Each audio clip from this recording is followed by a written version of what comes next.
Hi, everyone. Oh, Okay, I'd like to call the meeting to order. This is the Newtown Township Trails and Greenways Committee. We're meeting on September 13th, 2022. I'd like to remind everybody that meeting is being recorded. Secretary Cook is not present. I believe we have a volunteer to take the minutes. Bradley? Okay, thank you very much. I will call the roll. John Custer here. Anthony DiVincenzo. here. Aaron Cook. Here. Absent. Amy Blegriff. Beth Dungisha. Here. Leah Archer. Absent. Present. Oh, she is? Present. Yes. Yes, Oh. I'm on Zoom. Okay. Sorry, Delee, I didn't see you. It's all right. All right. Joe Falcon. Terry McCarthy. Yes. Mark Carr.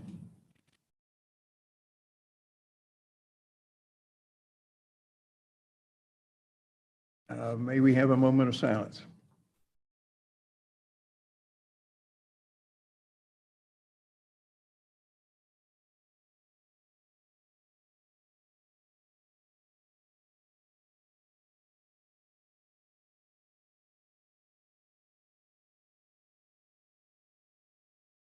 Please rise and join in the Pledge of Allegiance. I Pledge allegiance to the flag of the United States of America, to the republic for which it stands, one nation, under God, indivisible, with liberty and justice for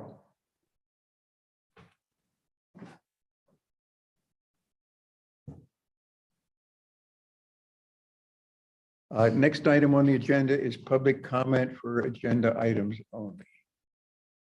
Is there any such public comment? Hearing none, we'll move on. Next item is the agenda. Is there a motion to approve the agenda as written? I move. Second? I second Talia. It has been moved and seconded. Any discussion by the committee? Hearing none, all those in favor signify by saying aye. Aye. All opposed? Motion carried unanimously. Next on the agenda are the minutes of the July 12th, 2022 meeting. Is there a motion for approval of the minutes as written? Motion to approve. I second Talia. It has been moved and seconded. Any further discussion by the committee? Hearing none, all in favor signify by saying aye. Aye. All opposed? Motion carried unanimously.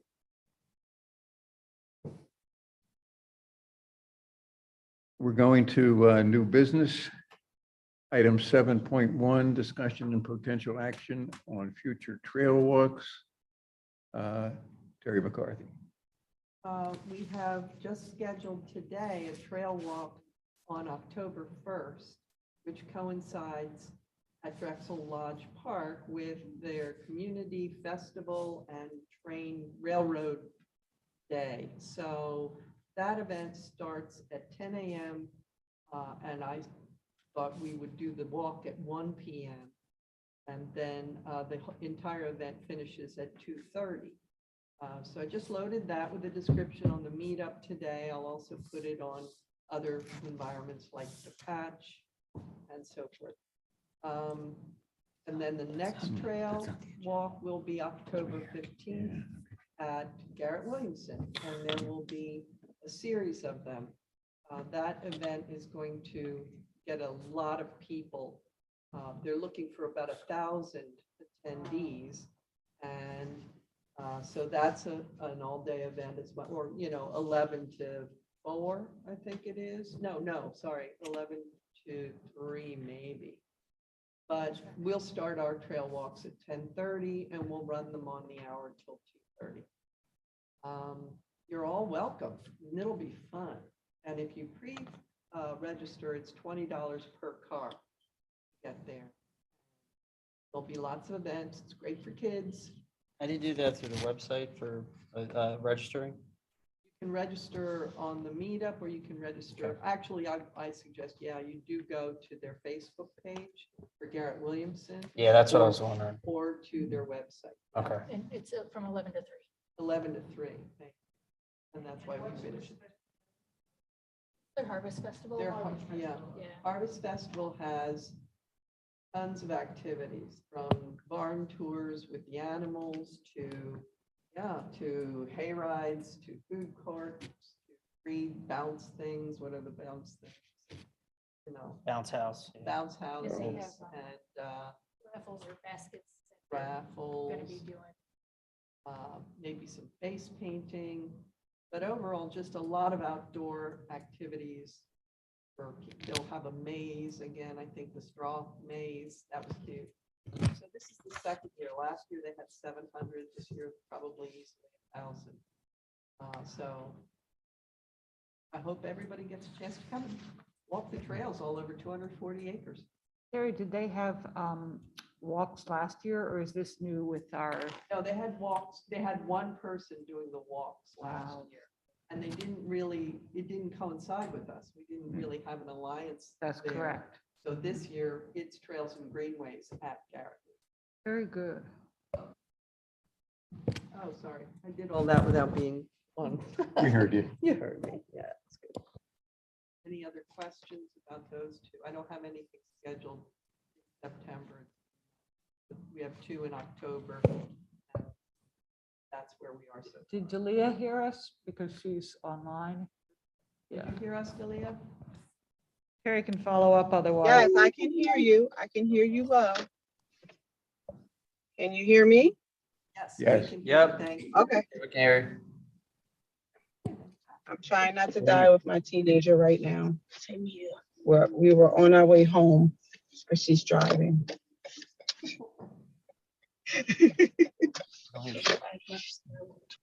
Okay, we have some new items on the agenda. Discussion and possible recommendation regarding the 3111 Sawmill Road Land Development Project. Mr. DiVincenzo. Yeah, so just find out about this, last 30, 40 minutes looking through. It's just a basic too. subdivision plan.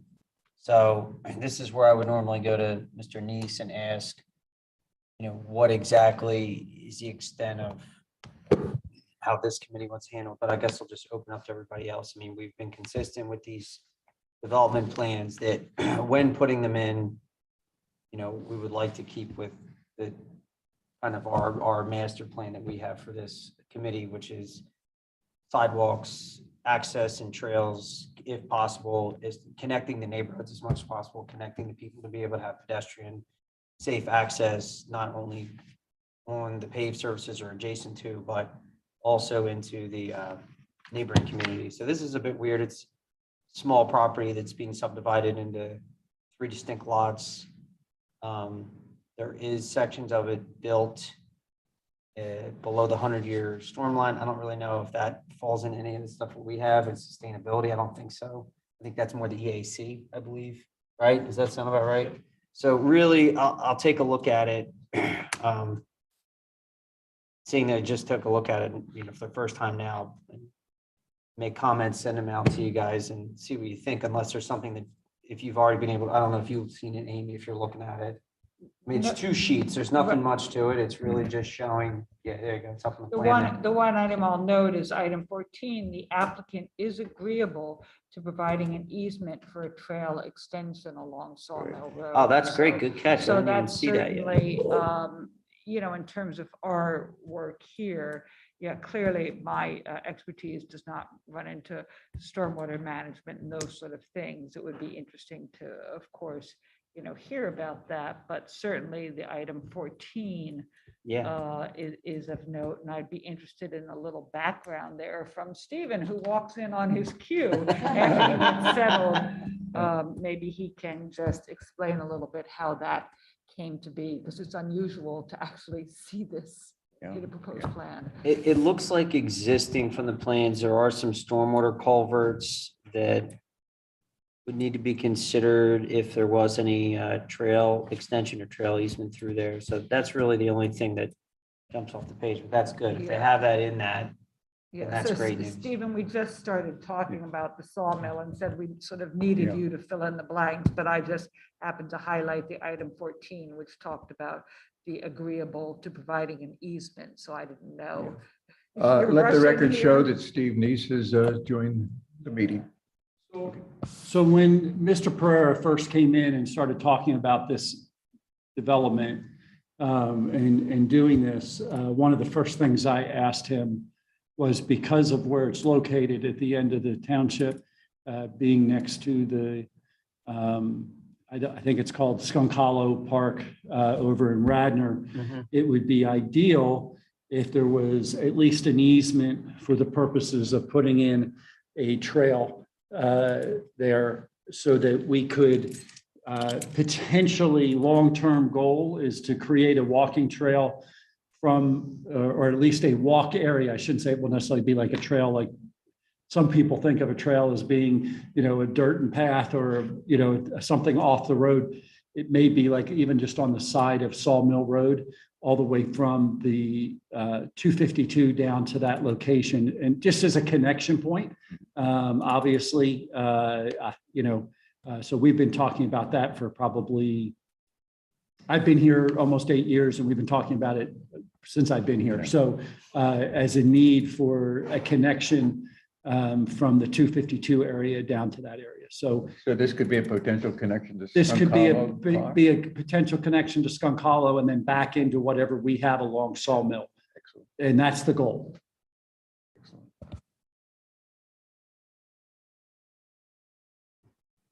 Okay, next So, item. Sorry to close this item out then. We'll just do a write-up very similar to last Yeah. time. We'll comment on that and send it to everybody to look at. And then once everybody has review and edits, then we'll send it your way, Mr. Neese, and Okay. just like we have before. Well, we will have time to bring this back to our meeting next month before, or we have to comment on.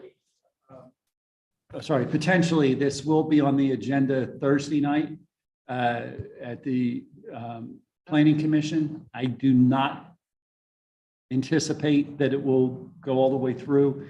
And even if it does, you would have a chance to bring it back before your meeting, before it goes before the Board of Supervisors. And I'll add that John and I had talked to Radnor Township much earlier on just an exploratory call. And of course, they're very interested in any connectivity to all of the work that they've done. So I think that that would be favorable. And we had talked with her about the possibility then of going after grants that would connect communities because the money is, from what I understand, a little bit more available when we have two different, township bodies who are working towards extending trails. That sounds like a really good opportunity. Okay, next item, discussion and possible recommendation regarding the Garrett Williamson Land Development Project. Could I interject for a second? I had a question before we move forward.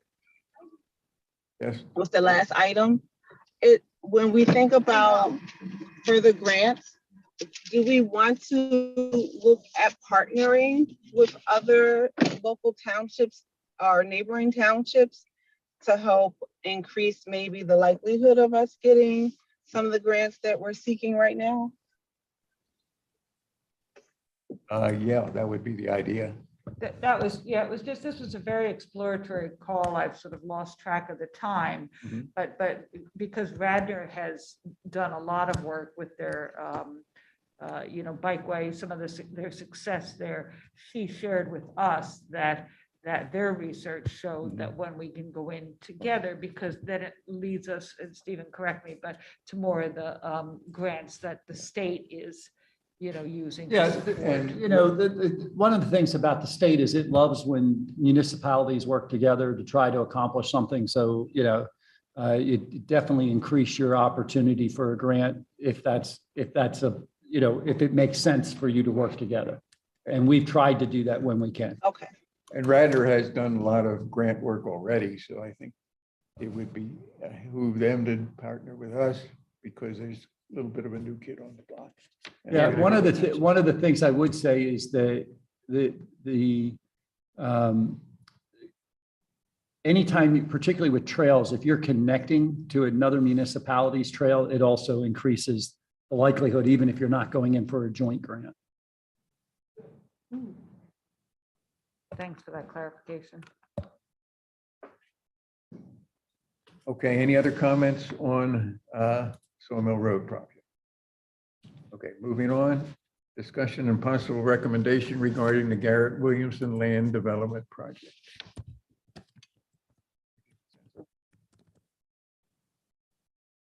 Clarification, John, can you tell me what page is this on? Because this document is 48 pages. Oh, okay, I found it here. This one? It's, and Yeah, I again, don't see this- page This numbers. is the first time I'm seeing this one too. Me too. So, I mean, pull it up. And it's unfortunately the wrong. So, Steve, do you have any background on this or do you get stuff already? Go ahead, Steve. So what I can tell you is that if you know anything about Garrett Williamson, they're obviously Page 9. a not-for-profit organization here in our community.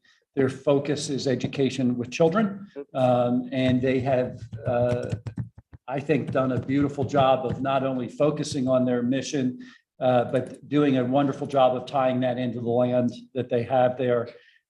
They've done programs, and I think we've had at least one walk, maybe two, over at the Garrett Williamson property. And, you know, they've got the barn and they've got the animals, and they're actually having camps that they're doing for the kids with that.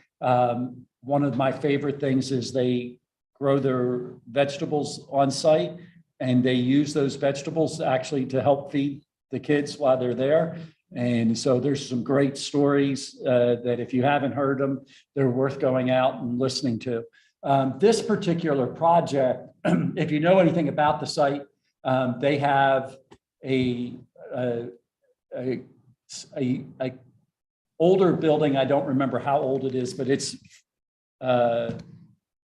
like, I think it's well over 100 years old. It is having challenges of meeting the codes and requirements for providing really good childcare. And so, and then they have another building that they've done classrooms in, but I think they're at a spot where they just need to expand. They need to have a building that really, I would call it what they want to do, state of the art, trying to provide really good quality childcare to their target audience. And their target audience is pretty broad. I mean, they've got kids that come from the city. They've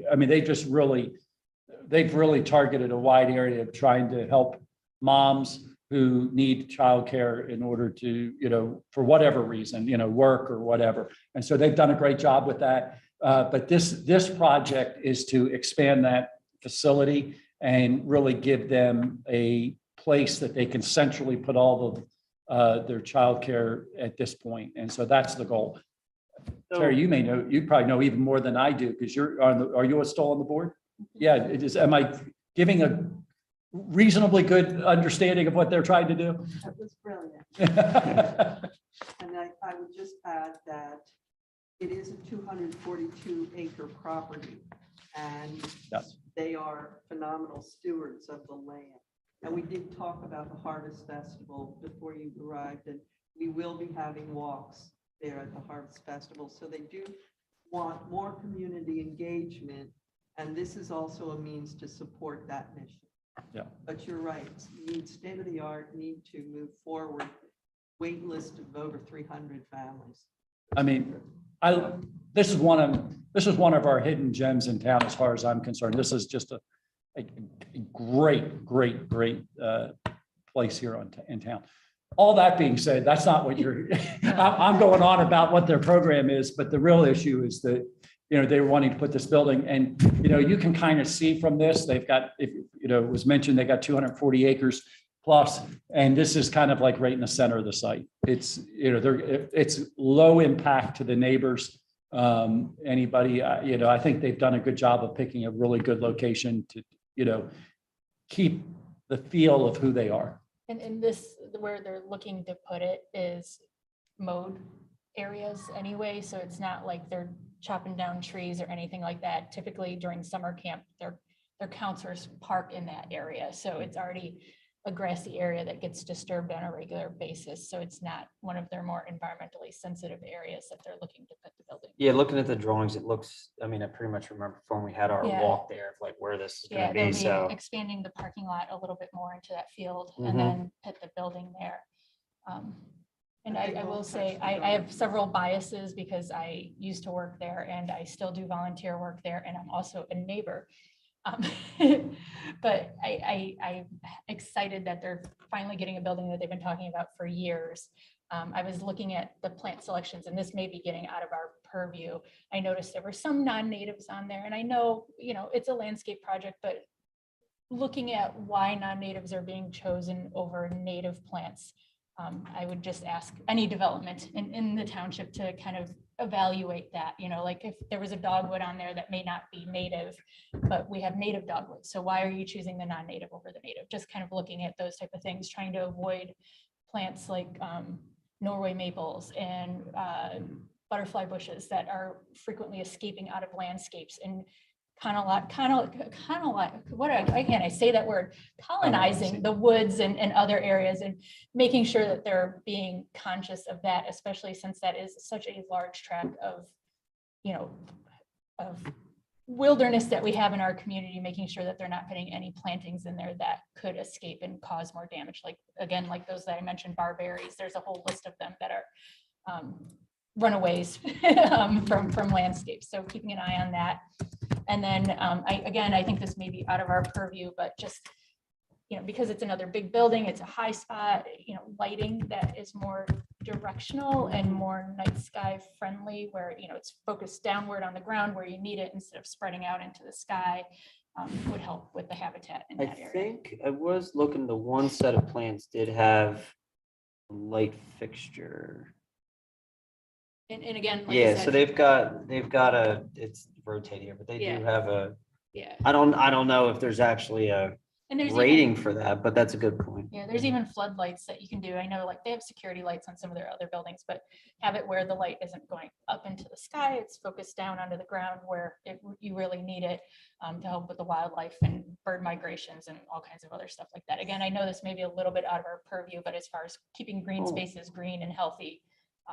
Well, those are my comments. we have made comment adjacent, like in our stuff before, when we've noticed something that we think maybe falls kind of on the border of what we do, we just say, hey, listen, we recommend the EAC look into this and maybe consider that. We recommend the shade tree. So we could always do that. I mean, that's not a big deal to put that as an additional comment in here, because it is important, like you said, preserving green spaces means making sure that it stays healthy. So I think that falls under, personally. So from what I'm hearing, though, it sounds like there are very few red flags. I mean, this isn't what I do for a living, review plans, but looking at it, I'm heartened to see that there's a lot of conservation notes and specifications. They address critical vegetation areas. So in terms of preventing erosion, which is something that's, come up with us, again, not under direct purview, but this seems to be a particularly comprehensive plan regarding, various conservation efforts, which are something that, we're mindful of. This is So- the same firm that prepared these plans too as one of the other plans that we recently got. It might have been the Culbertson. Yeah, it might have been the Culbertson plan. So I'm assuming they do a lot of work in the township. They're probably very familiar with. They're very familiar. Okay, so, all right, so preliminarily, we'll make comment on the non-natives. So my question to you, Mr. Neese, is that, trying to be fair to the exact same way that we evaluate all the development plans in the township, we be very consistent. We make similar comments on, access and walkways and, I mean, I all think that kind of stuff, right? I mean, normally I would be telling you, we should be asking them for sidewalk out at the front. Yeah. In this case, because the building is in the center of the piece of land, and it's not, they're not gonna have people necessarily walking in. Yeah. That's just not what they are. And So it'd be more like the Aronimink plan, because we had it's- that comment about that too, where it was tucked way in, it wasn't adjacent to the Yeah. immediate, they're not affecting their neighbors or anything like that. Yeah, and I actually had a very different feel about Aronimink, in that Aronimink they have a lot of people that do walk in when they do these big golf tournaments. And so I would have Oh, argued that's right. I forgot they about should that. have walkway. I don't necessarily think it needs to be there. I think your suggestion, and I know why they will be hesitant, but I think it would be appropriate for this committee to recommend that they consider having a trail that's open to the public. And I know why they won't and why they'll push back, and I'm okay with that. But I do think I think it would be probably not wise for you not to say that, because that's your Yeah. job.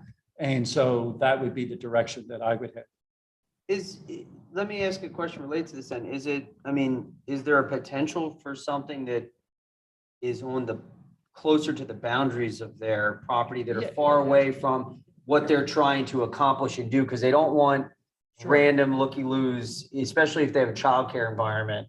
I know I'm looking for daycare for my daughter for next year, and I wouldn't want just any access. And here's available, so what I'll get it. say. Absolutely. I think that there's always that potential. I think that, you could actually do a trail along one side going along in Garrett Williamson and really never even get anywhere near where they have kids at all. I know they use trails for the kids, and so that's always a concern they have.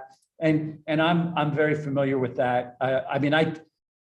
This is a comment that I hear literally every time we put a trail anywhere. And, it's in my neighborhood, it's going to be near my kids, it's going to be all of those things. And so the one thing that I believe about trails typically is that when we put trails in, you increase traffic. When you increase traffic, you reduce many times the threat of somebody hanging out and hiding out and doing that. It's less likely that somebody's going to be doing voyeurism. I'm not saying it necessarily doesn't mean that there's other problems, but voyeur type of activity where they're spying and doing those kind of things is more taken away because you have traffic that's coming through and they no longer feel safe in doing so.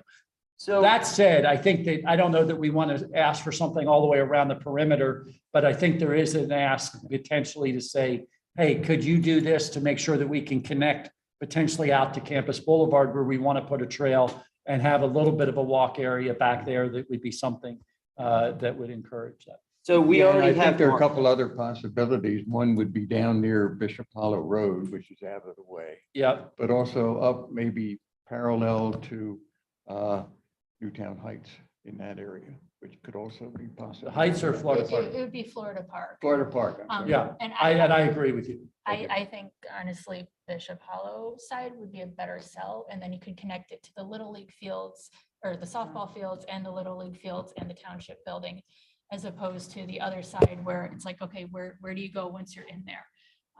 You might connect it maybe at some point to the oh my God, Gable Park. That's section. Yeah, Yeah. but I think the other side might be a better sell, and it's also on the other side of the farm that's there, the growing vegetables. Sorry, I have a headache today. My brain isn't functioning. The CSA that's over there, Urban Roots, it's on the other side of Urban Roots. So it's, so you have these big fields and fences between the school and the kids. And I know the kids use the other section of woods occasionally. So you'll have less likely of a chance. More of- separation. Yeah, of having that interaction. Yeah. I don't know that they would go for it, honestly, but if we were to recommend one or the other, that would be my recommendation, Okay. because I think it would be an easier sell. It's already Uh, called out as a proposed trail on our Yeah. plan, so that would be great. is Yeah. to call- that would be But awesome. also, I think looking at the flip side, if we can get over to Crum Creek, eventually we're hoping to get a trail all the way up Crum Creek. And And This would connect there though. Yeah. yeah, and that trail there on the Bishop Hollow side, there is an access trail, a user-made access trail that goes down to Crum Creek through the Mhm. woods in that area. So you already Okay. have a trail going down to Crum Creek that sort of exists. So it wouldn't be like you have to make something new or anything Okay. like that. And I would certainly favor, if we're going to make a recommendation for more of a quick win. So as we look at this, is Bishop Hollow, some of the things that we really think. And then once they see that and see the effect, then things that are longer extensions, et cetera, there'd be the opportunity for additional dialogue. But I think it's an excellent suggestion, and it focuses more broadly on our mission rather than us having the expertise of Anthony to just look at plans, et cetera. But again, speaking to some of the, as they say, points of conservation and wildlife, and then this recommendation, I think it's a positive contribution. We want to add value. So if I draft something, can you review it I like the insight that you provided to that, and I want to make sure, everybody here knows way more about Garrett Williamson and all this kind of stuff than I do, so I'll draft it up as we've done the other ones, just based on what I've heard, and then give it to you guys to review it. I definitely want to have some of that insight in And there, I will because say- it's a great idea to be able to get something on our plan. And again, having that insight that it's not going to be a huge impact to Garrett Williamson, they might be more willing to go for it. I still think they're not going to be pleased with the idea, honestly. I can't speak But for them. again, to be Here's what I fair- will tell you. If you don't ask, the answer is always no. Right. Our job And is not. to I would expect them to push back some. So Yeah. I'm telling you that up front. I've had conversations with them and I understand where they are. And this is not me trying to cause problems. This is me saying you have a map that shows trails in that area. Mhm. And you have a responsibility as a committee to ask Yeah. and to put it out and advise the board that this is part of your trail plan. And when they get into negotiations with them, they may or may not say that they need to do this, but it's at least something that is there. And it could be one of those things that they ask for an easement for it without necessarily asking for anything to be done at this point for a future piece as seen fit. So there's Well, that's what lots of we've been- stuff. That's what we've done. been asking for, right? We'd be asking for the easement. in Sure. this situation. Sounds very positive. Can I Sure. ask you a question about funding? Where does Garrett Williamson's in the process of trying to raise Sure. millions Yeah. for this building, and we just are talking about more money for something. So, and this may be one of the things that, here's the thing, like, it might be very appropriate for Garrett Williamson to come back and say, we're willing to give an easement, but we're not willing to build it at this point. We just don't have the funding to do that. And that it doesn't fit totally within where we're headed. And so that would be the point. And so that may be all that comes out of it. And that at some point, the township, if it chooses to exercise that, would look at putting in the trail and doing that, and that would be down the road. I'm not saying that there's anything definite. Garrett Williamson's going to come in and they're going to do their presentation to the Planning Commission, and they're going to do their presentation to the Board of Supervisors. The Board of Supervisors is going to take and look at what you recommend as a group, and they're going to take what the Planning Commission recommends. EAC and Shade Tree will be reviewing this, and they will be making a recommendation as well. And they'll look at all of it, and sometimes the board says yes, and sometimes, when the applicant comes back and gives reasons, the board says, yeah, that makes more sense, we aren't going to do this. But your role, as I see it, is to promote trails within the township, and that's what you're doing, and that's all you're doing. You're just making a recommendation that the board consider this as part of the situation. And I mean, you had asked about funding. I kind of look at them, they're private property, nonprofit, they have controlled access type of deal in general. We wouldn't ask a private homeowner to foot the bill for putting a trail through their property. I would hope that we wouldn't ask Garrett Williamson to necessarily foot that bill. So here's what I would tell you. We did ask for the Presbyterian Church to put a trail in when they Okay. did their piece. So I'm not saying that the answer would be no, we would never ask the question. But we originally asked for sidewalk, and they came back and shared with us how much it was going to cost. And we said, well, is there a cheaper way? And they came back with something that was kind of in between. And so we ended up with the trail that goes across there now. And that was the kind of a negotiation back and forth. That's a good compromise. I mean, And- at least they're willing to And- engage. in And so something. I think that it engages the conversation.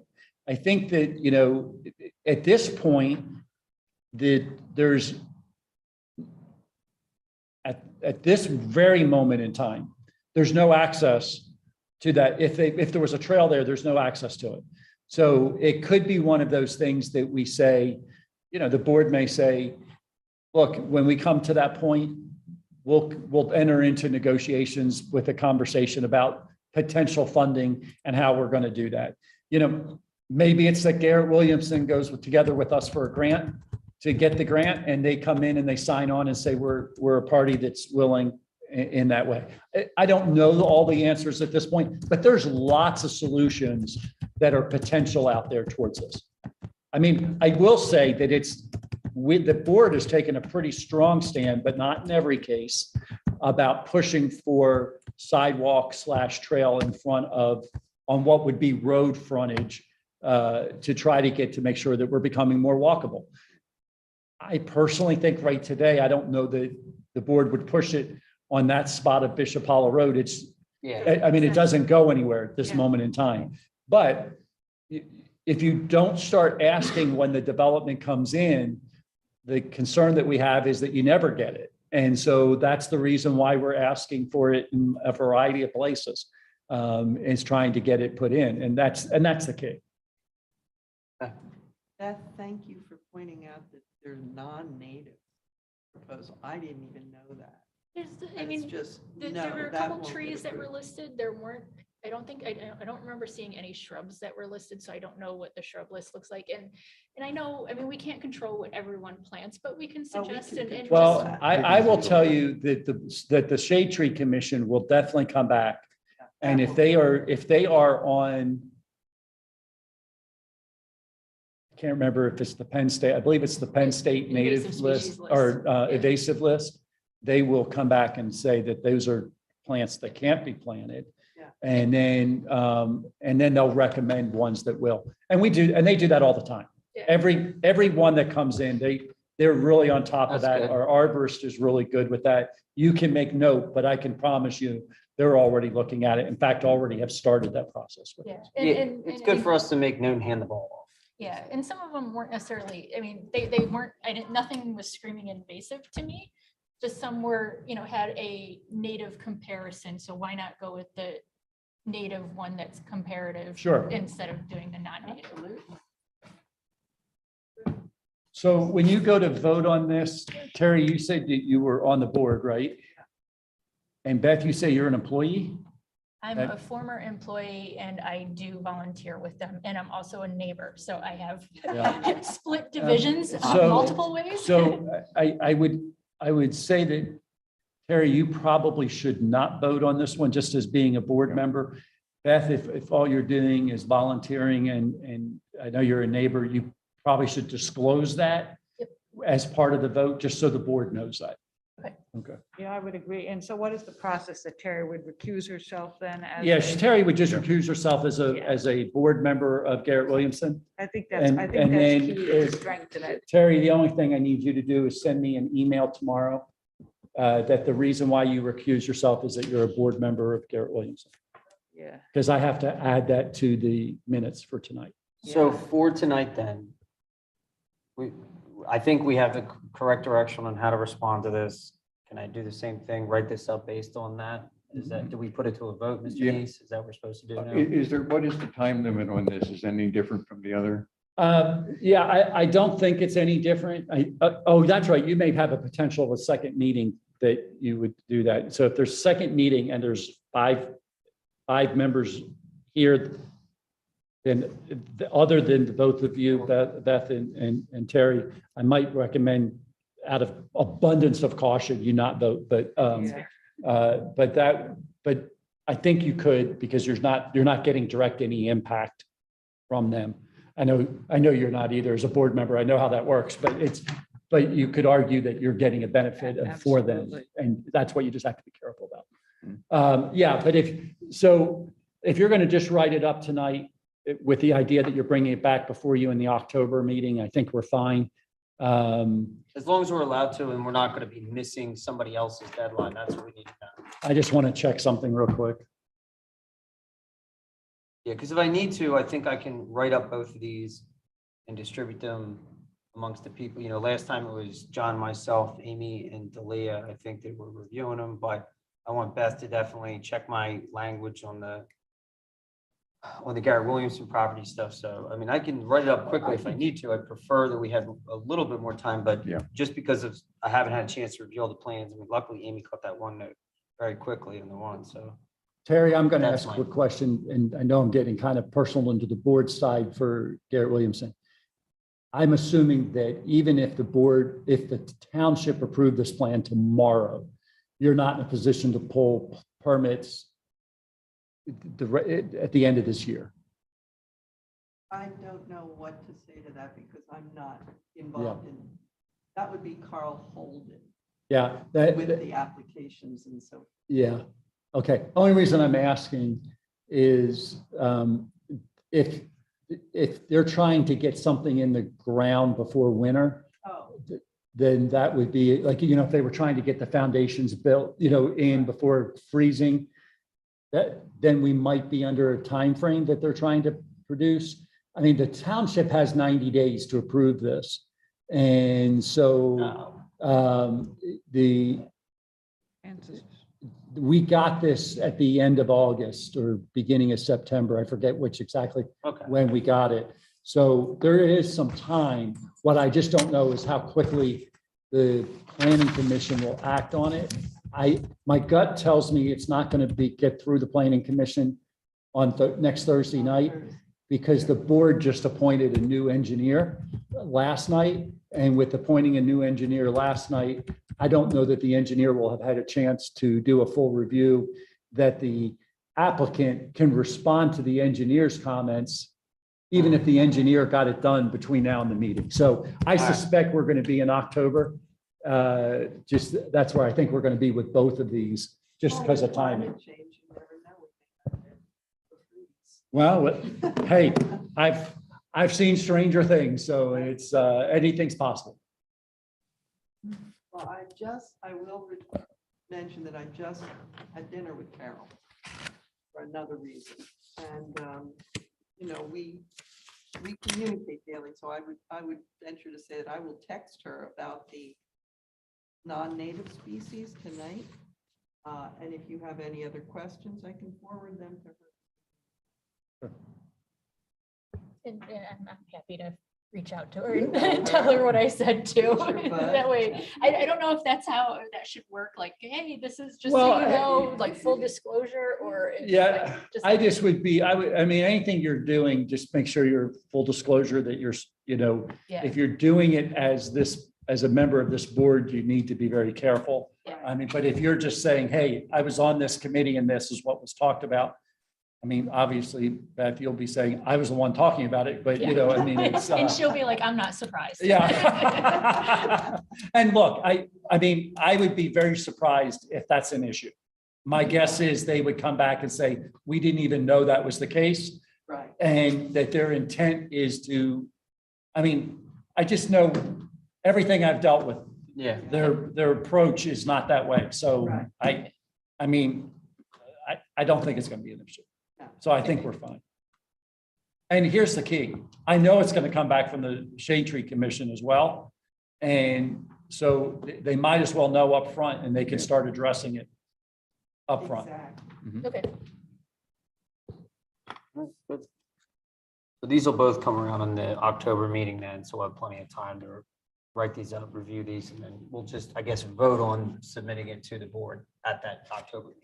Yep. Great. All right, thank you. everybody. I think what I'll do is I'll just let the planning commission know that both, that you're hoping to have something for them at the October meeting. Sounds good. Thank you, sir. Any other discussion on this? Okay, moving forward. I happen to be on the internet and I pulled off something about pollinator pathways, and it looked like a potential opportunity here. This is a group that started in New England, but they're already made inroads here. Lower Merion and Narberth are involved in it. The benefit here seems to be that whereas before we have been concentrating on public property, this would deal primarily with homeowners. And if we could get enough enthusiasm going, we could get a lot more beautiful pollinator gardens rather than green deserts, which is grass. And I think that enthusiasm could carry over and maybe join in with the public areas that we have now. Down in Cape May County, there's a woman that leads tours, garden tours throughout Cape May of beautiful gardens, all native type gardens. And I think that could be done here, possibly a little competition, give out awards for things like that. But I think it's a component that should be looked into in Newtown Township. Could I have a committee comment on this? From when I looked at it, it looked like there was a component to it that was delaying mowing. So Mhm. letting the lawn grow a little bit longer. I don't know what the township ordinances on maintaining lawns are, so that may be something that would have to change. But the benefit to doing that, I have a natural resource person at where I work had basically compared lawns to just a step above a parking lot as far as Right. ecosystems go. So Green desert. if you can let it grow, it does make a difference. And habitats are so fragmented. Just, a couple lawns in a neighborhood starting to kind of turn more into a natural landscape helps with that fragmentation. So that helps with our green space. Even though it's on private property, it makes the whole ecosystem healthier. Yeah, so the EAC has also looked at something like this and was wanting to post something. And I told them they couldn't until we addressed this from a different angle. Our current ordinance would not allow really for a no-mow zone, even front or backyard. It might allow for, we've actually been looking at this. I think if we're going to do this, we need to start with an ordinance change. I believe it would come out of the EAC. It would be the direction. If you would want to express support, I think this group could express support. I don't know that I think it fits under trails and greenways necessarily. The pollinator path may, but if we're going to look at going to a yard being on the other side, I think that's going to have to come out of the EAC. Yeah, I was thinking, talk to them and see who might want to take it and maybe a combination of the two. Yeah, but I think committees. that, I think what I want to be really careful that, you all stay focused on trails, greenways, that's your area. We have other committees who are focusing on other things. Not that you wouldn't support, not that you wouldn't even get involved, as if they're needing volunteers and, like they do with the tree plantings and all of those kind of things. I just want to be careful of having two different groups working on the same thing, potentially being a little diverse in the piece. I'd rather have a single head where it's coming from and So the coming out. EAC is moving out into, I know they've had submissions and documents telling people how to control their lawns and pollinator gardens and things. Have they Yeah, gone I beyond mean, that? they had actually approached me about a class. They wanted me to put a class on the website that was actually saying, turn your yard into a meadow. And before I said, I don't necessarily have it, I'm not necessarily opposed to it. What I'm saying is our current ordinance would not allow it. And until we address the ordinance issue, I don't necessarily want to turn around and say, go send people to a class to have them start doing this. And then I'm turning around and fining them because people are saying, well, but you put it on your website. Yeah. You said that it was okay. You're encouraging people to do Yeah. this, but then you're turning around and fining it. And so my whole point is, I think if there's enough interest, the first approach would be, let's address our ordinance that has this, that would say, we will allow X, Y, and Z maybe we'll allow it in the front yard, maybe we'll only allow it in the backyard. I mean, like those kind of things have got to be discussed and decided. Yeah. And I think the appropriate place for that to come from is probably the EAC. If you want to show support, I think that's fine. Mhm. But I think that the group that should be really focusing on that, based on how our system is set, is the EAC.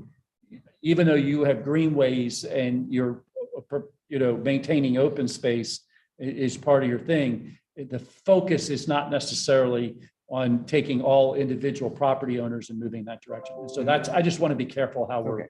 doing that. So, I mean, one of the things that this is a neighboring township of ours, which I will not name, but have had many issues and disputes over this, is, which I think we have a difference here for a couple reasons.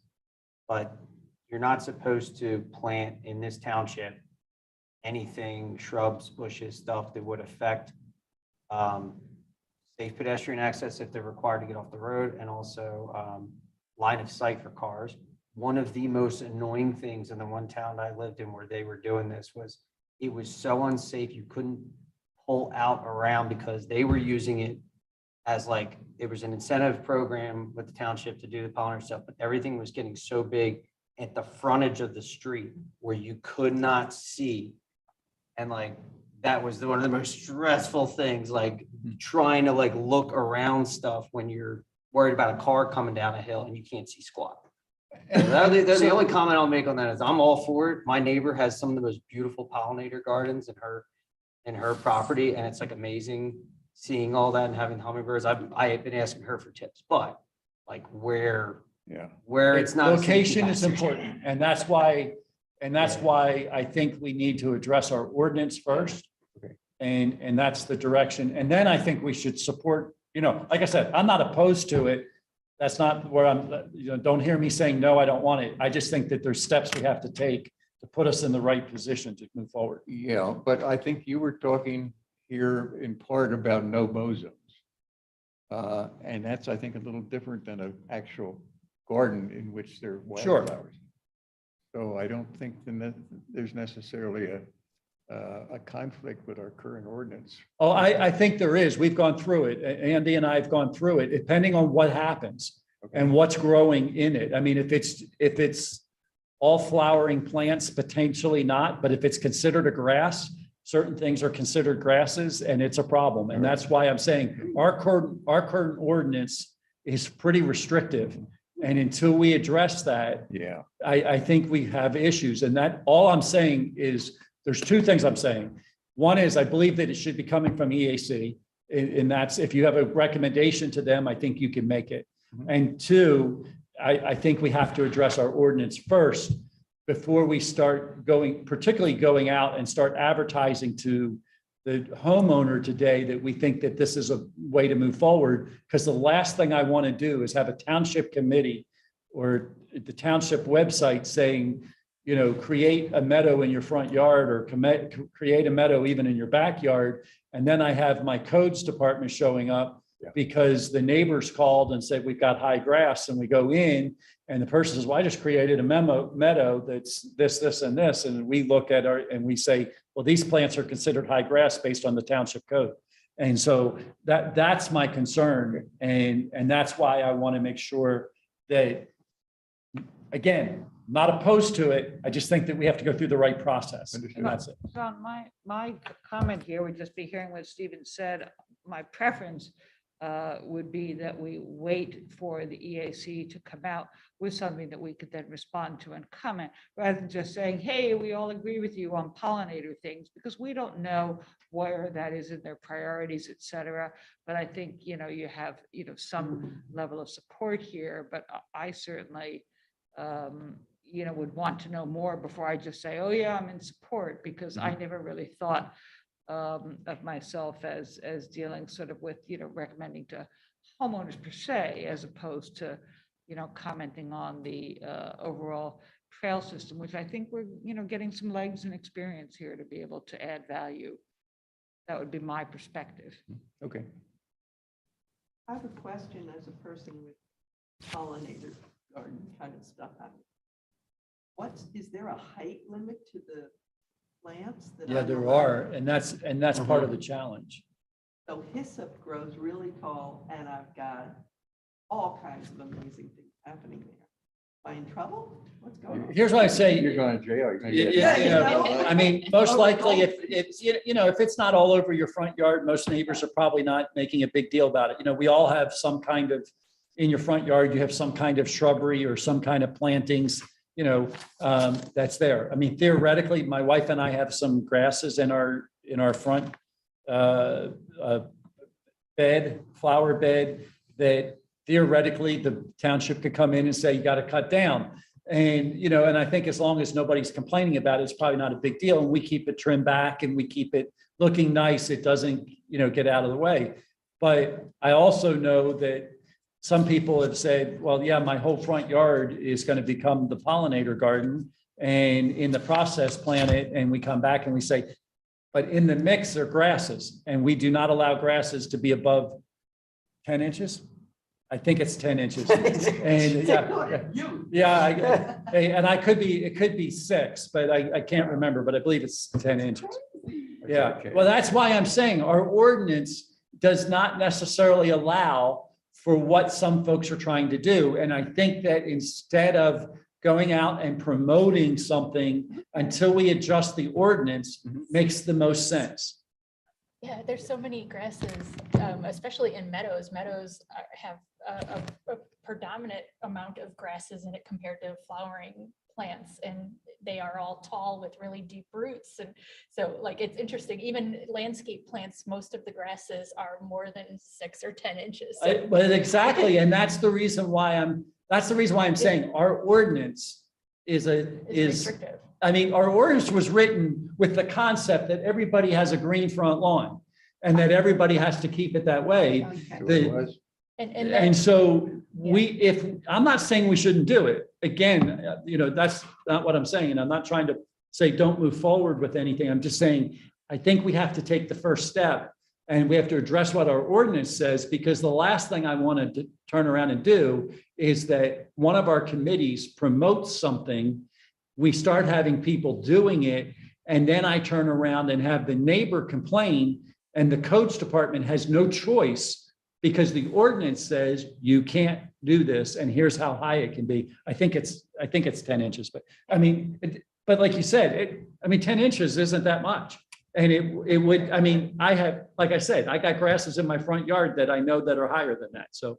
And I mean, people will complain when they see yards starting to become more natural. And so there will have to be, I think, a campaign with it too, to tell people why you don't want the green golf course lawn, why you want more of a natural thing. And that will be an uphill battle for the township if the ordinance changes, for the EAC, for us, whoever is doing it. That's going to be a huge education thing that's going to happen, and campaign that need to be pushed out to quell why are all those weeds over there and why aren't you mowing your lawn? It looks like it looks horrible. It's like, no, it looks beautiful because it's natural. Yeah. But people don't see it that way. You know, if you're familiar with some European gardens and how they are done, they're much more, there are way more plants than there is any, I'm drawing a blank on the stuff that I have down on my bed, but mulch. And, you know, I mean, like there's all these plants and they flower at different times of the year and all of those things. And some people go, oh my gosh, that looks terrible. And other people say, oh, that's beautiful. A lot of it is personal choice. And so the balance will be, how do we have a balance that makes sense? Addressing issues like line of sight when you're pulling out of driveways or you're pulling up with the roads. I mean, all of those things become important. And that's why I'm saying, I think our ordinance has to be addressed first before we push forward and do that. Is that ordinance public?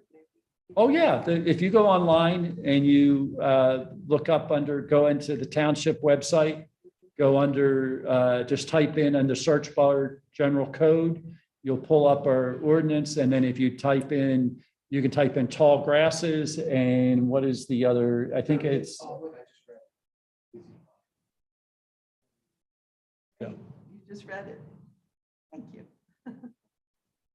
So, I mean, I just think we have to, if we're going to do this, we have to start and do it the right direction. And that's all I'm asking.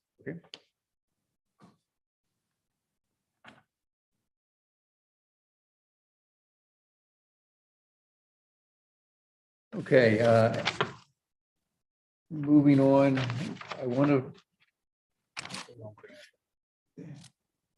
Item 7.5, let me push that off a little bit and go to old business 8.1, update information on trail hikes on Goshen Road and Newtown Meadow Preserve trails on August 27th. Terry.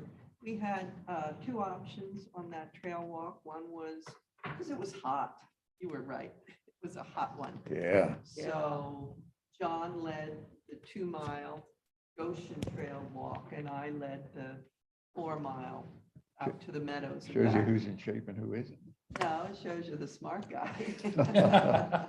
He had more people than I did.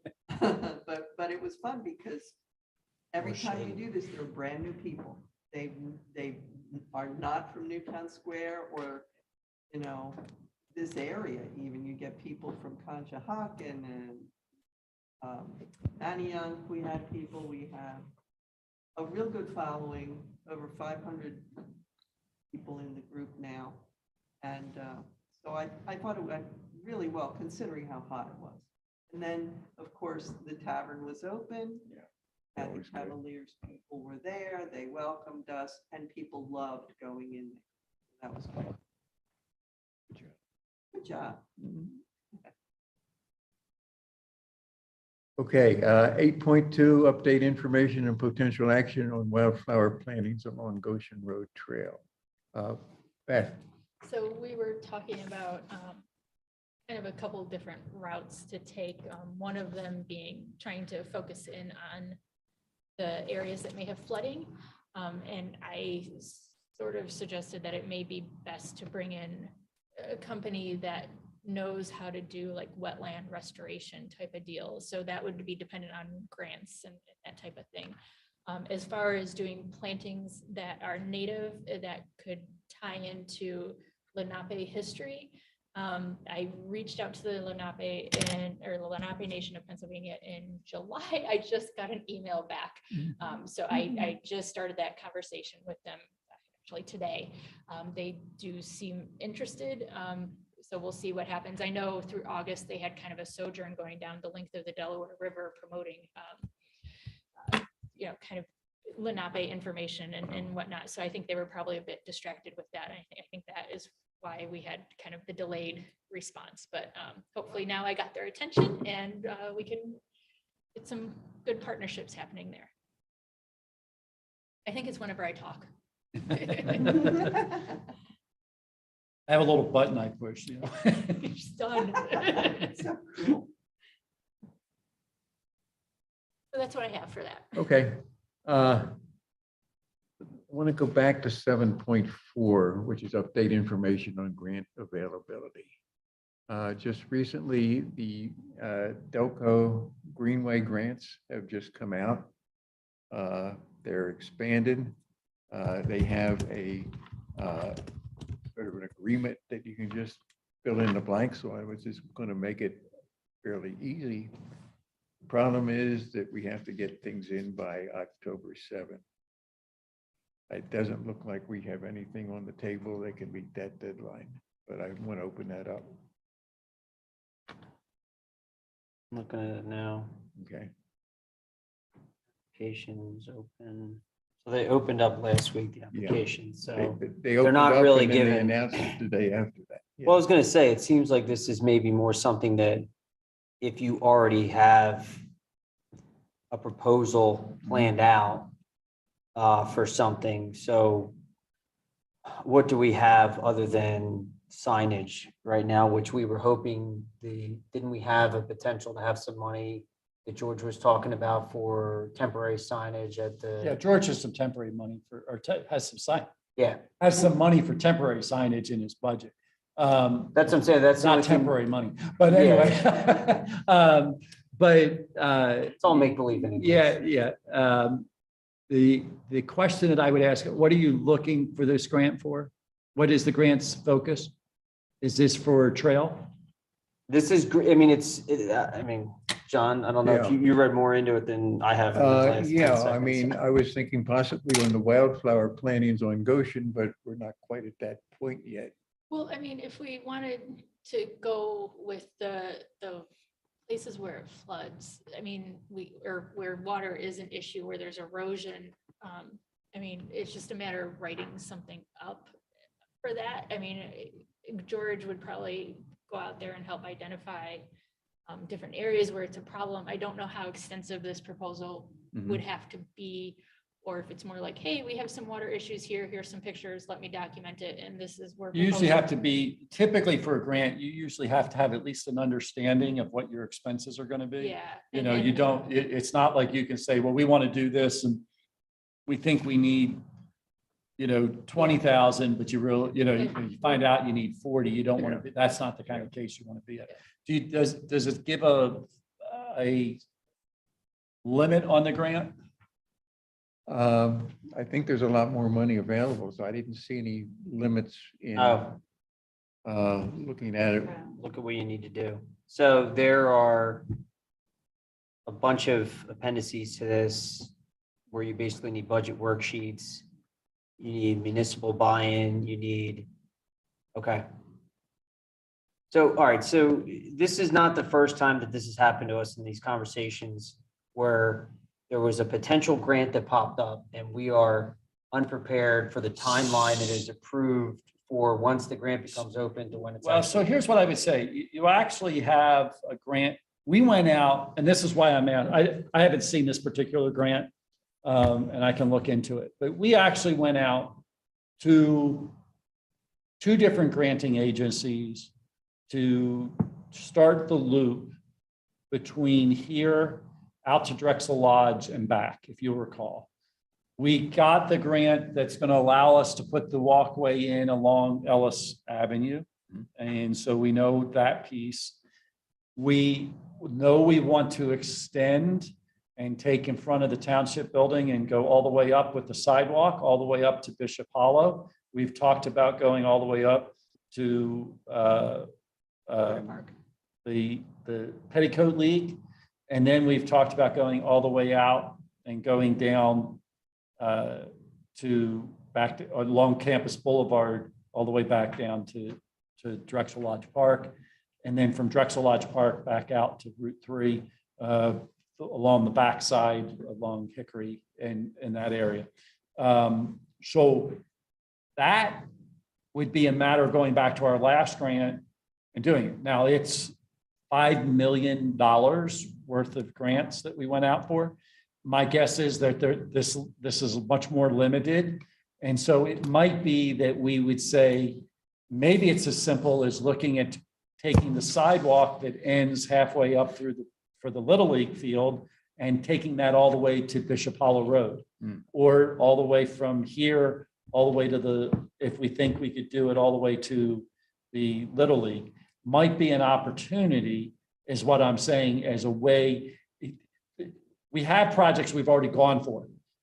So we already have some of the data. We would just have to quickly update the cost structure.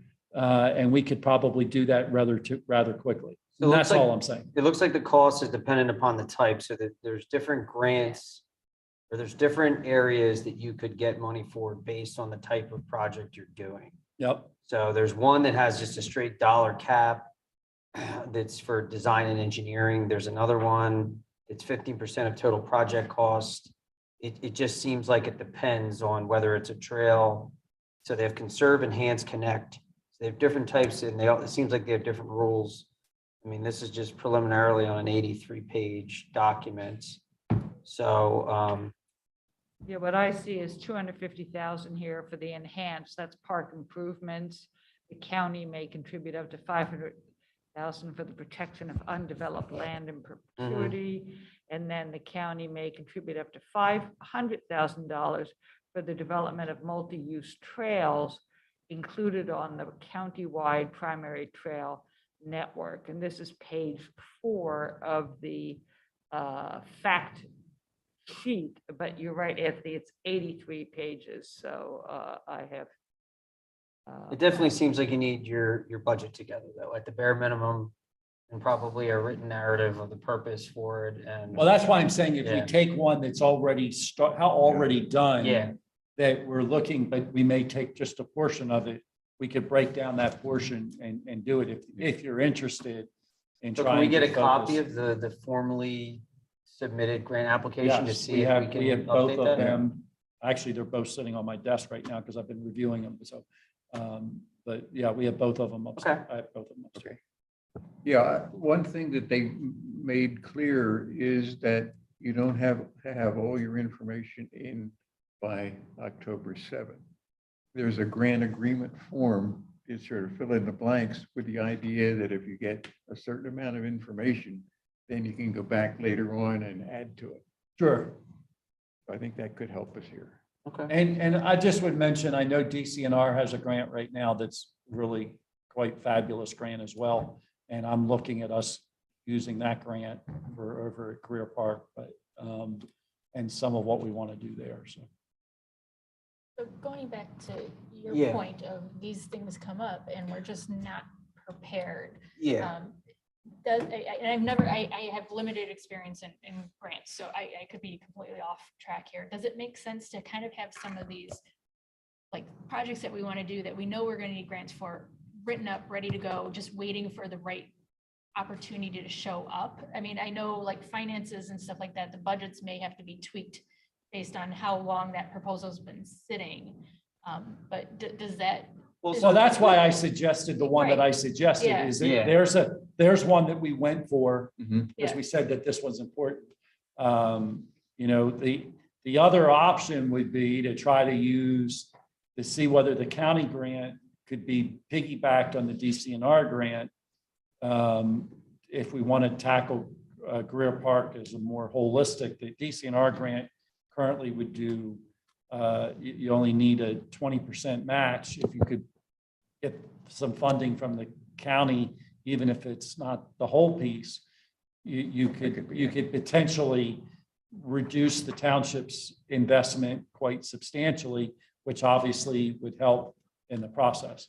Yeah, I mean, the issue is that we have a list of different items that are under this group that have already been identified that we should be going for, trail segments and green spaces to identify and preserve. But the hardest part is the estimates and the planning, which you normally need to hire a consultant to do to actually figure out realistic costs, because that's the thing they mostly care about when they look at this. It's nice and you have to check all the boxes that it's benefiting the environment, benefiting the community, all that. That's the easy part. The hard part is making sure that your numbers are accurate, because they have experts on the other side that'll review those estimates that are going to say whether or not you under budgeted in this proposal. So that's the only issue with our plan. If we do have these items, we should be able to take one of them or multiple and write up almost like a draft of it. But the issue is we would have to then have money to hire a consultant to come up with the proper estimates of what it would cost to build that segment of trail, to put down that bike path, to do that sidewalk. That's the thing that we can't do. I mean, I wouldn't even venture to do that. I do estimating for a living, and I wouldn't even venture to do it because I do it in a whole different sector of construction. You know what I mean? Yeah, no, I mean, then that's why we have an engineer. Yeah. And that's why we've hired consultants for some of these things. Some of those are already built in, That, we okay. already have some of that. It just would be a matter of getting them updated. And, That could be something that we could do, is get the other stuff together and write kind of cookie cutter draft grant proposals for some of the more important items that we do care about that are on our list. We could do that, just us in this committee. And that way we at least have something that's in some form that Well, all we have to do is update and add to, and maybe we have other existing information. So that is a really good idea. I mean, I do like the idea of ultimately, piggybacking with the work of the committee, because I think, again, this extends well beyond any of our full-time regular jobs. And just as a point of clarification, on page 8 of this fact sheet, incomplete applications will not be considered. The online application requires all necessary information to be provided before the submission. So anyway, I only just found this document here. It may be tight, but Stephen, I like this idea of, if you have things that you've already submitted, that certainly, I mean, this is round 3 from what I can gather. So, you know, it sounds like there'd be a 4 too. So, and Anthony, I think I sent you this. Is that the PDF. email I just got? I just got a think so. notification. There's a PDF, it's a PDF, and it's entitled, oh, yeah, something epic is happening, Mm. user's guide. Oh, I have the user's guide. Yeah, Yeah, so I'm that's the reviewing one that. that gives, it's just, you know, gives a good outline, et cetera. And, Okay. Do these grants tend to come up around the same time Yeah, each year? this one does. So Most of is them there have, like, I mean, us, the EAC, Parks, Shade Committee, has anyone kind of got together and created a list of all the different grants that tend to come up yearly and when? That way we are a That's little what we bit, had talked about at our last meeting, that we needed to do something like that. yeah, so we're a little more prepared. I mean, not only kind of getting our proposals in line, but knowing when they're coming up. So like we could say, oh, the Delco Greenways grant is going to come up next year at this time. Let's make sure we got all our ducks in a row. And because some of the other committees may be going for similar, you know, just kind of having a sheet, a document that all of us can Yeah. refer to. That was my idea, to try to create that. So I guess the question is, given the deadline that we have, is it possible to take a segment from what you've got on the drawing board, and you've already costed out a certain distance? Is that going to be enough to get us in the door for the application? And I would still probably need to get those numbers updated because they're about 3 years old. Okay, But, you know, I mean, I'm sure if I do a little bit of reaching out, we would be able to get it done. So we need quad maps, we need project schedule, we need cost estimates, with a budget worksheet you actually have to supply to them, probably so that they could use it and import it into their county stuff.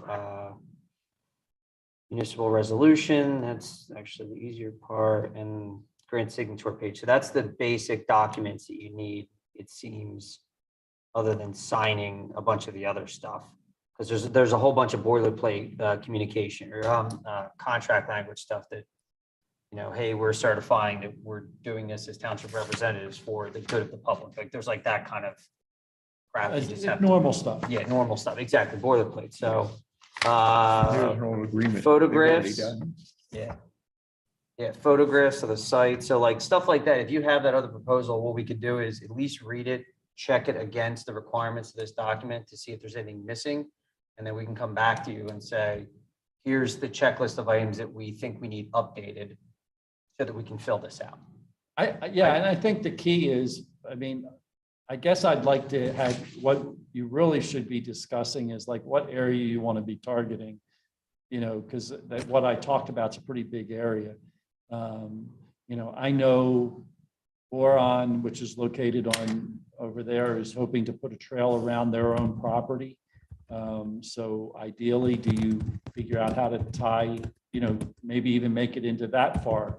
You know, I don't know. So there's some options that are there. We just have to talk about what we want to do. I feel like what we might want to do may be based on how much the grant is for and what the cost is. Like, what could we realistically possibly accomplish with that money? And I have not seen the grant thing. I'm just kind of looking over Anthony's shoulder.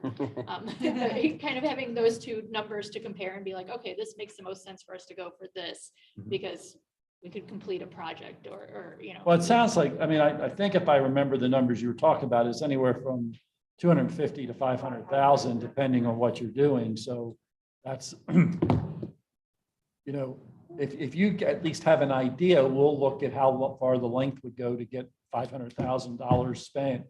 I mean, it wouldn't, I'll promise you, it won't be far. No, it's most likely going to be, it's probably going to be like a football field or two at most. Yeah. Of length.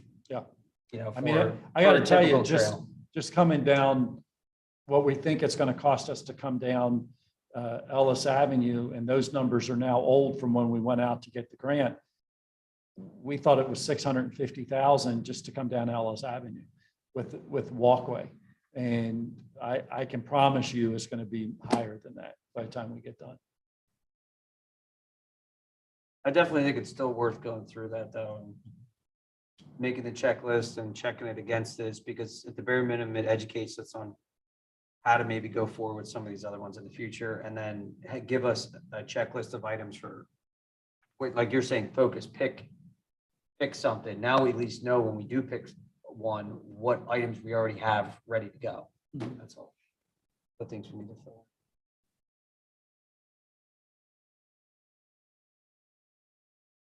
We should get together. Yeah. Fairly quickly. Yeah, once we get that document, we can, we can do a virtual meeting, with a subcommittee like we've done for some of the other things and go Yep. through it. That's fine. Okay. Let me know what you want to do, John. All right. I think it's definitely worthwhile to start this process, even if we're not going to get it. It's worth it for the education experience yeah. for all of us, I think. And plus, we have a lot of history, and plus we got the perfect candidate here to handle it, being this is kind of your job, getting these things together. I don't know about that. I work adjacent to a lot of grants and Yeah. have been learning over the past few years because there's so much public money on the street. Yeah. Yeah, I mean, I'm glad to help. I want to help do it, so. It's a tough time schedule, but I think there's a reasonable chance we could do it. Yeah, the other two documents won't take me long. They'll take me less than probably 3-4 hours a piece. So this will take a little bit longer, but I think it'll be worth it. Okay.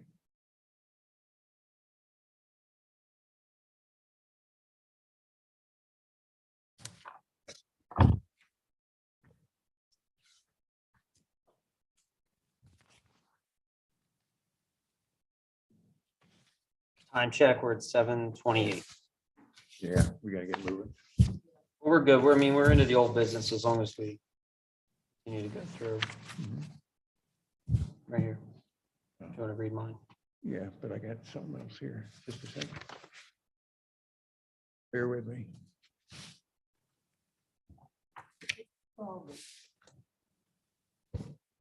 You looking for your notes? Yeah. Well, it depends on where you look. It's two different measurements. I think it's 10 and 12, depending on where you look in I the. saw them. That's not it. I saw Check them under there. Yeah, and it's 12 inches there, and then if you look at another place, it's 10, which is actually a problem too. There you go. Here then. Yep. 100 Okay. feet away from the building. That's more than most front yards. Yes. All right, let's move on. We got to get this wrapped up. 8.3, update information on signage on Newtown Meadow Preserve. Beth? I've been really busy. I haven't moved too far forward with this, unfortunately, and I do feel bad. I feel like a kid who does not have my homework completed. But it is something I hope to buckle down on, because it's mainly just looking for images. That's kind of where we're hung up. Like we have the language. We don't necessarily have an approved graphic design, and I know there was talk about that. These are temporary signs, so I don't know if we need to have an approved graphic design for the township graphic identity. So I don't know where things stand on that front, or if it needs to be in place before we can move forward with the temporary stuff. But either way, to make these signs kind of pop more, we wanted visuals, and it's looking for stuff that isn't under copyright or stuff that we can get that is copyrighted and use. Some of the things I was a little specific about, so finding things that may be close enough for now to get us moving is where we're at. And Well, can I ask you about those graphics? Are you looking for any specific pictures of plants that are native? It was more, I think in general, the graphics tended to be more kind of whole ecosystem pictures rather than specific plants. And that's where things get tricky, because ideally that would be customized to the site, which, would be awesome, but hard to do in a quick turnaround without possibly hiring someone to do some type of artist rendering or something like that.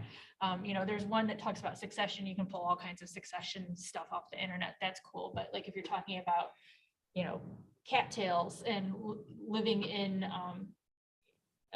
shallow water and kind of that cross section and showing that, that becomes a little bit more specific and sometimes a little bit harder to find.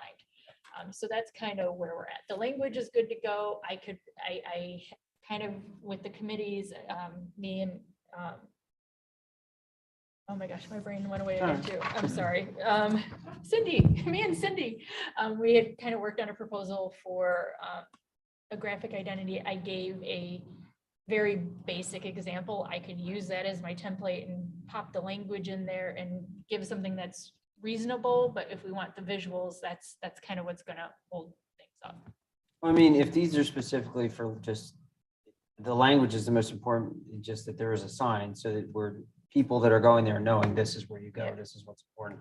Could we just throw the township logo on it with your language that's already approved since it's temporary? Yeah, so I actually, I had a, I don't know that I showed it to you guys. I can send it to you. I basically took Yeah, that I think township we talked logo, about that. hit a bar with a similar color and a little stripe at the bottom. So it's super basic. It hit the Okay. colors that were in that logo. And then it's just a matter of like picking fonts that are readily available that everyone can do. So when we create signs, we're not using some special font that only this particular person has access to, or we have to buy a license for, or whatever. Like picking basic stuff, picking the font size. I don't know that all of that needs to be in place, but if we can get something at least rough where, you know, it's not like completely crazy, like why did you make that sign look like that and now everything else looks completely different? We could do it. So I guess it depends on how complete you want the sign to be before we get it printed. I mean, the language is there, it's good to go. It's just the visuals, that's kind of where we're hung up. Okay. Yeah, I would say this, you know, if you're close at all on the visuals or you have questions on the visuals, I would recommend, you know, maybe you and Cindy working together, coming up with just enough, going before the board and getting the board's feedback. And then that way, you know, which way to direct, what direction to head. Yeah, and so there's the graphic identity type visual stuff, and then there's the stuff that's gonna make the signs specific for the meadows a Yeah. little bit more informative. So are you speaking of the, I'm more concerned about the graphic identity okay, than I am. I mean, the graphic identity piece is the piece that's going to be on every sign in the township, right? right. And I don't So know if the That's township, the part that I want the board approving. Yeah. You know, if you have a graphic, I do want to make sure that we're using stuff that's allowed to be used, open domain type things. I don't want to be getting into copyright issues and those kind of things, obviously. Yeah. But I don't think the board is going to be as concerned with what the graphic is at the site. If, like, you know, when you said talk about cattails in the water, you're doing that. I think they just want that to be done correctly with wherever we are. What the background or what the graphic identity of the sign is would be the piece that the board would want to sign off on. and then I guess my question to the board is, I mean, yeah, I can come, I came up with something pretty basic, but is that something that we want a professional graphic designer to look at, to be like, okay, these colors are good for people that have low vision, you know, these different types of colors are easy for everyone to pull and kind of set up that standard? Or do we just want to go with like, okay, cool, that looks good what you have, and move on that way? Yeah, I mean, fortunately for us, one of our board members is colorblind, so they're going to weigh in a little differently than everybody else. That's good. So it's actually helps us, makes us be way more sensitive to those kind of things. The key would be, you know, if we're going to change away from the colors that are currently used by the township, that would be the only thing I would want to make sure that the board is signing off on. Yeah, and I think I'm trying to find my printout of it. I basically pulled the blue from around the edge, and then the roof of the little schoolhouse in there. I pulled something that was closest to that color and just made a border. right? And have the logo over here, so you just have a bar across the top. It's very basic, and I'm happy to forward it along, but Yeah, I don't, particularly for the temporary signs, I don't want to get lost in it, right? okay, And the whole idea with the temporary signs is that we would keep it simple, let you move on, and let's get something up and get something going. And then from that, finalize what it is that the board wants and then move forward with final signs. okay.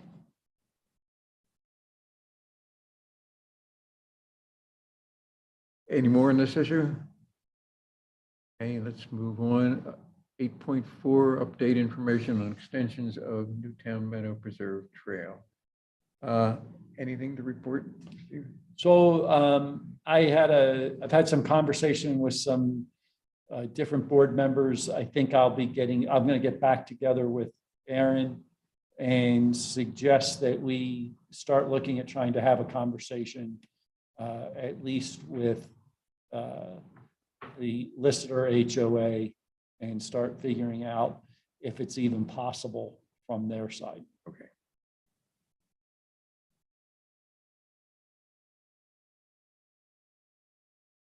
And is this also, so that's the connection to the listener side. Does that mean that the potential request for the temporary, and I forget the other neighborhood, but Echo Valley, I think it Echo was? Valley. So is that dead? Is It's that kind of off the done? table. Okay, It's still on the table.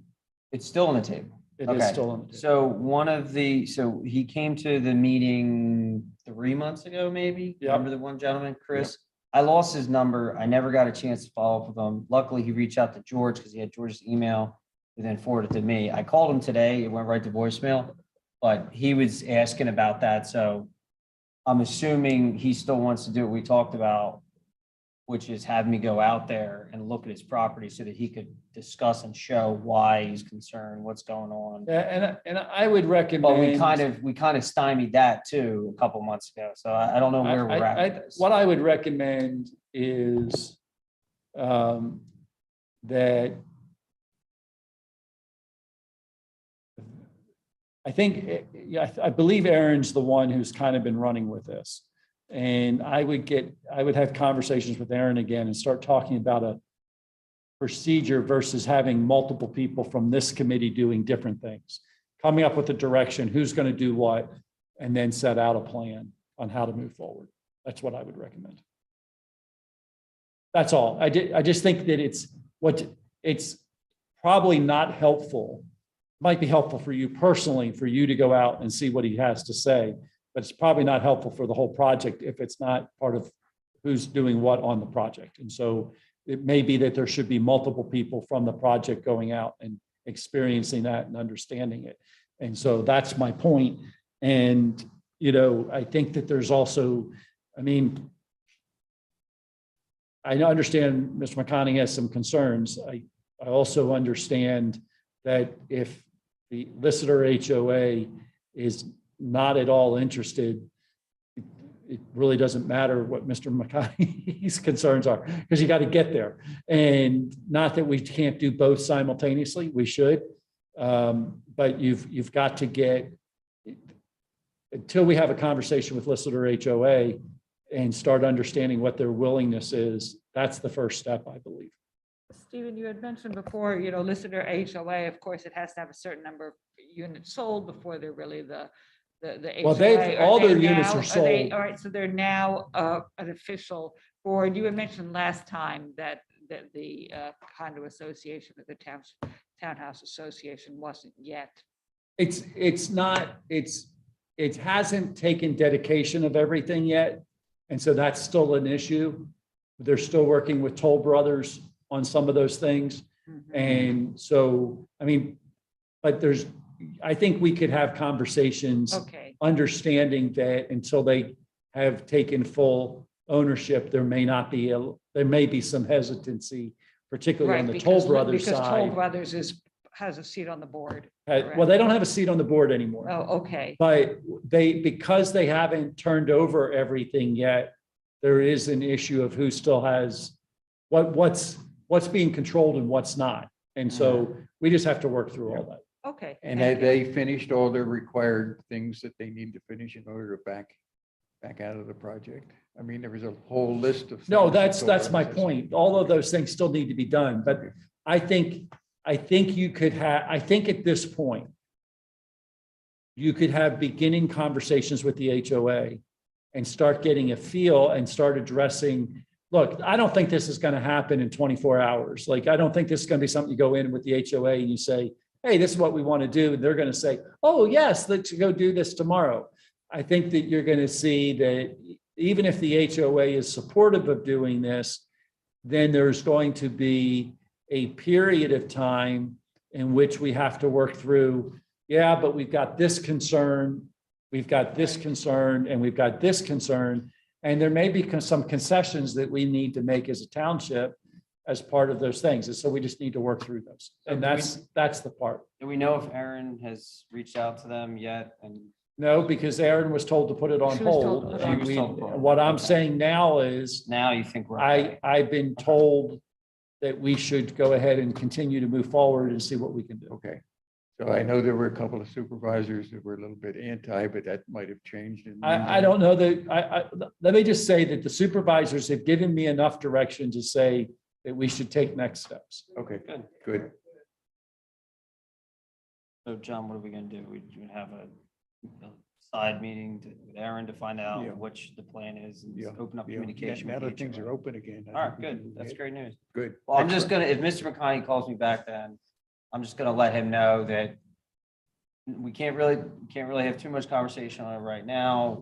I just say that until we have a plan to go Yeah. forward, then once we get a plan to go forward, we'll come out and have a conversation. Yeah, I don't want him to feel like we're blackballing them in any way or like, we really don't have a plan. We really don't know yet. And he had expressed concern and made the invitation. And I didn't want to be rude, obviously. So Yeah. I'll let him know what's going on. Okay. Yep. Thank you. Okay, 8.5, update information on the rail trail feasibility study. Anything, Falcon's Mr. not Neese? here. So I can't remember what I told you or what I haven't told you at this point. So the Rail Trail Committee met, had a plan to move forward. They were going to do some walks. They were going to, we were going to go in, we were going to basically do a temporary cut and go in with the bush hog and kind of clean out and try to make it so that we could walk at least part of the trail, get people out and have a conversation. We ran into a little bit of concern with PICO at this point regarding a legal matter. We are trying to address that legal matter. I've gotten direction from our board of how they would like me to address that. And I'm going to be trying to address that over the next 30 days or so to find out where we are. Right now, the feasibility study is on hold until we get past that point. And so I'm going to be working on that and seeing what our options are.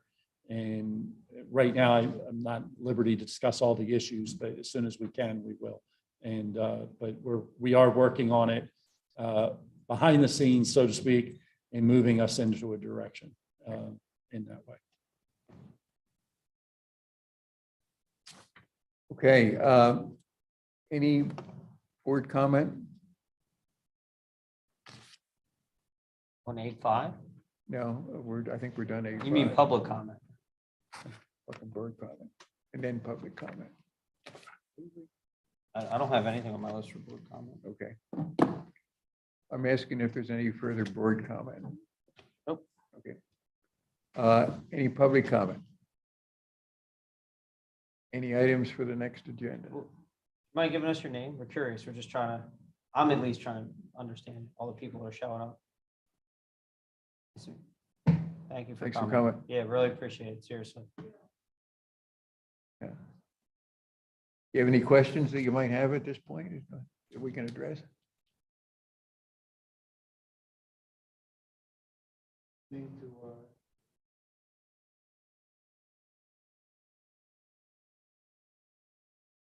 Okay, we're glad you're interested.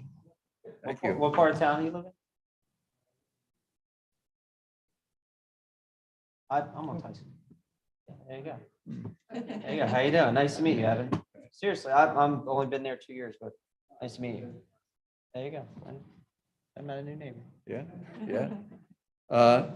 Does anyone have items for the next agenda?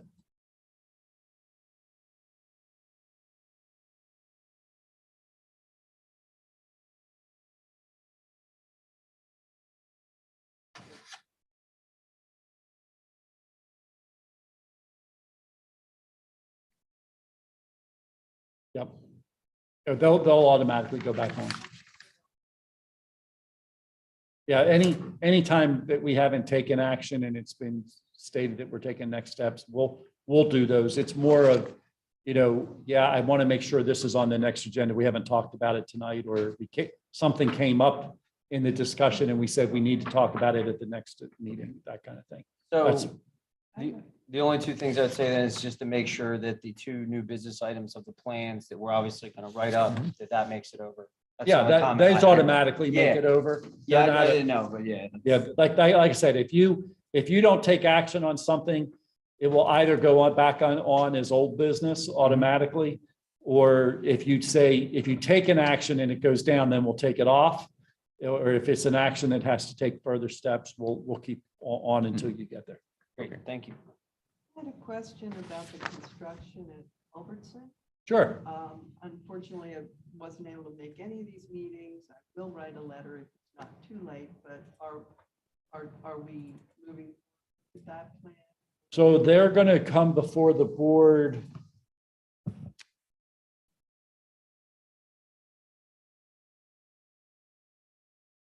I believe on the 26th, they'll be before the Board of Supervisors. Oh, So if you want to make a comment about it, then you could do so by letter, and we would put it under comment, public comment. I'm assuming you want to make it as an individual. This isn't something coming from the committee. right. Yep, But- that you could do. Would that be unethical to say part of the reason that I'm on this town is to preserve open space? No, I think you can speak to the fact that what you shouldn't say is I'm representing the Trails and Greenways Committee and saying I'm for or against it, because the committee hasn't taken that type of position. If you're taking that and saying one of the reasons I've gotten involved in the Trails and Greenways Committee is I personally think it's important that we maintain open space. That's you speaking as you, right? It's not you speaking as the committee, and that's fine. You don't lose your right to speak as an individual. You just, what you say becomes important, not, and I should say how you say it maybe is the right way I'm saying, but you know what I'm saying? You just can't say I'm representing as a member of this board, here's my opinion, because then you're saying, then it sounds like you're making it for the board, and that's what you have to keep separate. So the main thing that came up, just to recap, because it has been 2 months from that discussion last time, was the increased coverage area in relation to the stormwater on site. It was an underground basin they had. And runoff to Goshen Road. Correct. So We're not taking. that was really the only comment that we had on there. We also have the usual thing that there's sidewalk in front of that already? I don't think there is. Yes. Is there? Is Yeah, it? We What decided, am I I thinking think, about? as I'm a thinking about the committee other- not to I'm thinking about the neighboring comment. property. Yeah. So, yeah, I mean, there wasn't really too much else to comment on, at least from what we usually do for these development plans, other than that. That was just from speaking with other neighbors Mhm. in the interim. Perception in that area was that it's just poor planning to keep spreading. Considering the recent You know, construction. Yeah, and I rather agree. you could have done a much better plan by just adding a story to the building in the long run, because now you're taking down additional trees and you only have 2 grates in front of that entire area on Goshen Road. I don't think the plan adds another grade or other flow environments through that road. Well, But really, it's just bad planning. no, I agree with that. The one other comment that I made, that again, this is where we're kind of like the green spaces of what's important. They're cutting down trees. It goes into the Shade Tree Commission, even though it's preservation and green space thing, is the ratio of replantings that is supposed to happen. And I think I asked this question the last time. I think it's, I can't remember what the ordinance says. Usually 1 to 2, but it also depends on how large the tree is that's coming down. And so- Gotcha. Okay. All right. So that's fine. I just wanted to, add, Stephen, I really appreciate, I think the whole committee does, that you made the effort to be here and all, because the input that you provide has really helped me, provide value to understand the issues at hand and to make ultimately better decisions, informed decisions. So thank you for that. There should always be a staff person here. I apologize that I was Yeah, late well, this evening. it's a lot of value, so thank you. You're welcome. You have a headache too? I had a headache, yes, but that's not the reason why I was late. I could just tell though that was. We've had a very robust conversation tonight, you guys, and every day when we talk about the plans, Anthony, you always enlighten me. So I really appreciate that. So thank you so very much. I'm glad to help. I was, I got in, I was interested resident, and I'm glad to be here and learn so much from Mr. Neese as well, because this whole, trying to be a volunteer in the government thing is very interesting and difficult and challenging and very stressful in the limited access that I have to it. So I appreciate it. I would echo that as well. But it's rewarding. Picked up. No, I mean, After tonight, I'm never done. don't worry. He's my neighbor now. We're gonna have beers. We're gonna barbecue. We're gonna chat. Okay, anything else? I'll entertain a motion to adjourn. Let's go. Seconded. Do I have a second? Got a second? Motion seconded. All in favor signify by saying aye. Aye. Meeting Seven adjourned. minutes is great. Have a good night, everyone.